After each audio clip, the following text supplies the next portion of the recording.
তাহিরি সম্পর্কে নাউজুবিল্লাহ, তাহিরির নাম নাও আমার নাউজুবিল্লাহ। আমি বলে আলেম না, নাম লইতে পারে। একটা আছে কামালউদ্দিন জাফরি, এটা তো জামাতের গুন্ডা। এই কামালউদ্দিন জাফরি যে একটা আছে, এটা পুরা করে যে পিএস এর বজুলে বাইকে গেছেন গিয়া।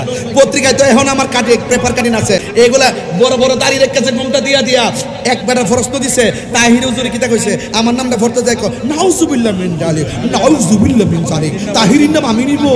ওমা এমনি কইতার তো নাম আমি নিব, তাহিরি দি উল্লেখ কইরি কই আস্তাগফিরুল্লাহ, তার নাম আমি নিব। নিব কেমনে? পিএস এর বউ লয়া বাইকে গেলে কি তা নন লইব? তাহিরি নাম নিলে তো আসল কথা কইয়া দিব, কথা কোন ঠিক না বেঠি? এগুলো জামাতের প্রোডাক্ট। এই জামাতের প্রোডাক্টের সাথে আমাদের কোনো সম্পর্ক নাই। এরা দেশের শত্রু, এটা ধর্মের শত্রু, কথা কোন ঠিক না বেঠি? এরা যত ধরনের কথা বলবে দেখবেন ম্যাক্সিমাম জামাত এইগুলো মওদুদি দর্শন লালন করে। ওবা জাদাকা দাল্লান ফাহাদা, এই দাল্লানের অর্থ করছে নবী নাকি পথভ্রষ্ট। আমার নবীর কোনো গুণ আছে?